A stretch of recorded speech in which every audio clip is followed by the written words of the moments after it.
Hello there everyone, welcome back to another video about a children's trading card game. Now, I made a poll and I asked what you guys wanted to see next in terms of deck profiles between Highlander and Legion, and I was expecting it to be overwhelmingly Highlander.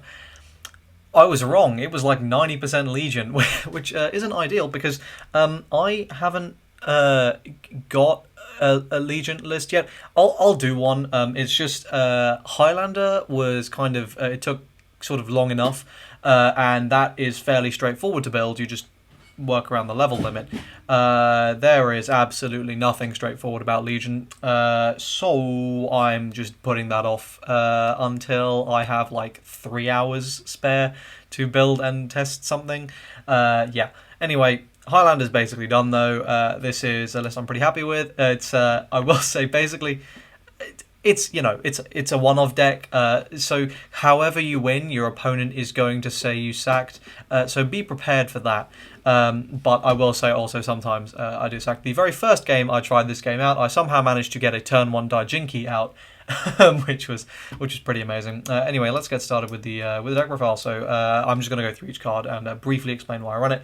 Daijinki, if you ever get it off, it's really good. If you ever drive it, you'll cry because it's just going straight back to the bottom of the deck. But yeah, it's nice. Space Cave. This is one of the best counters in the game, so sort of kind of went in automatically.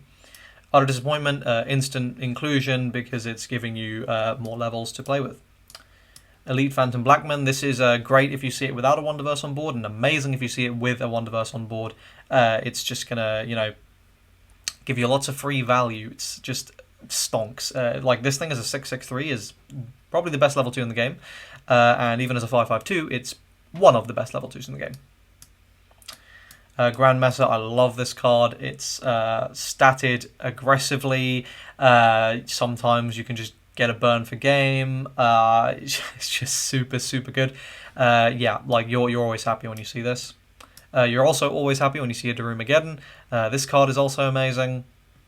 Yeah, super good. Being able to drive, I'll say, like, there's not much more removal.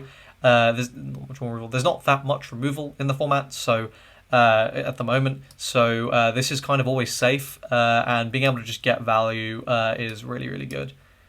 Obvious inclusion is obvious.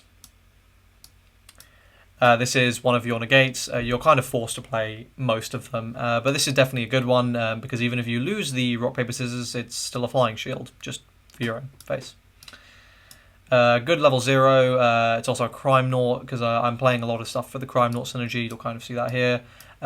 Reasonable vanilla, also, you know, Crime Naught synergy. Good vanilla, Crime Naught synergy. Decent counter, Crime Naught synergy. You really do want to see the Jenny Baby before you see this ideally, but it's still fine even if you don't. Obviously very nice with all the revive stuff in, that you have in Crime Naughts, and of course Jenny Baby, which is really solid. So that's just a little Crime Naught package that goes together there. Blaster Cannon, still one of the best cards in the game, and it's a starter deck card. Galak, of course. Migo Face for 4 is still really good. Etherfield, another null. Badman's another useful Crime Naught. Hannibal Razor, useful Crime Naught. We're seeing a lot more hand-based decks in the format now, so this has become a lot more valuable. Pojimu, amazing vanilla. Magic Innovator, you've got a lot of counters you want to put back, and this gets, like, lets you put back singletons as well, which is also very valuable, so very nice. This can let you Daijinki when you might not otherwise be able to, if you get the counter early on, and you can just recycle it. Cimmerian, again, Crime Naught and just good value. Crime Naught base, makes sense. We play a lot of Crime Naughts. Crystal, it's going to get you value. Zap, still one of the best forms of removal in the game, incredibly strong. Then we play the whole Daijinki package. That's, you know, fairly obvious. It's good. It's going to plus you. It can let you make a board. And obviously, if you get out of Daijinki, then stonks. But each of the pieces is pretty good individually.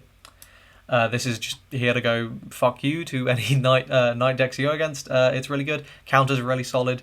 Yeah, just a very good card. Again, another amazing null. This is cool. You get to stack the top 3 cards of your deck, and obviously as a singleton deck, this is also really nice to know exactly what's coming up and plan around it. Danny, one of the best cards in set 2. Xingtian, I'm not sure how to pronounce that. This is really nice because it's probably going to hang around. Again, value. We're getting into our little Genesis Summon package here with Cat Sith, which is really nice. Again, another null. Haunting, it's in English Tatarija.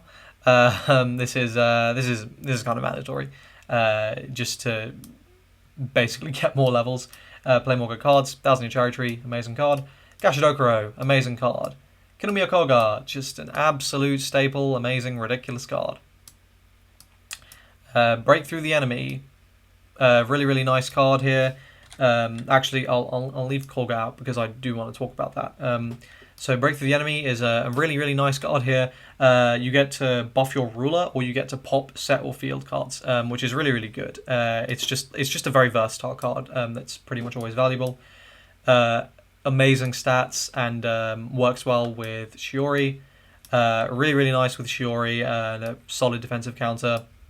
Another good defensive counter, defensive spell. Familiar for the Genesis Summon utility. Dispel, this card has only gotten better. It's really nice. The counter is still valuable, but the actual ability to just negate something can be really good. Sometimes like super clutch and just wins you the game. Golden Dog, it's an okay card, but again, with Shiori, that's like making Shiori a 4-strike thing. Super good. Flying Shield, again, one of your many shields you have to play. Shiori, the absolute MVP, super strong card. You're pretty much happy whenever you see this, and you can Genesis Summon if you want. It's absolutely up to you. Now, the reason I've left this out here is because the final card is Magvarius. And obviously, I'm aware that's a 3rd legend. It's only a 2-legend deck. I'm aware, but I sort of wanted to point out that I had a lot of trouble deciding between these two. I think Flying Spaghetti Monster is kind of a staple. Koga and Magvarius are both really valuable. Essentially, the choice here is if you want to go with Koga, then in Magvarius's place, I would play I would play Platinum or Platina, whatever it's called, the Albafort. Who's really nice. It's a Genesis Summon target. It's got Breakthrough, just really solid. Or you could play, one of the other dragons that are available or something. Just something there. But if you decided to go with Magvarius over Koga, then I would probably play the level 3 counter. I suppose you should probably play something with counter since you're taking out Mag. But anyway. This can go in place of either. You can play the level 3 counter to rest your entire opponent's board in your margin front, and the main effect is to either wipe all sets or all fields. That's a really solid card. It's kind of up to you. I basically just wanted to put this here because I'm having a hard time choosing. That's what I meant by it's basically done. I've been testing both. I really am not sure what to go with. You guys let me know in the comments, what do you think I should play? But that's it. That's the deck profile. Hope you guys enjoyed it. If you did, like the video, subscribe to the channel for more Gate Ruler content. Letting you know now, exams are going to be coming up for me, so pretty much like the English release is going to happen. I should be streaming box openings on like the day, and I have a few videos planned for like early May, but I'm probably just going to basically go dark for like 2 weeks during my exams. And I'll be back as soon as they're done, and never thinking about my degree ever again, so that'll be fun. Anyway, that's it. If you want to pick up Gate Ruler, use my affiliate links, help support the channel, and I will see you guys in the next video. Cheers.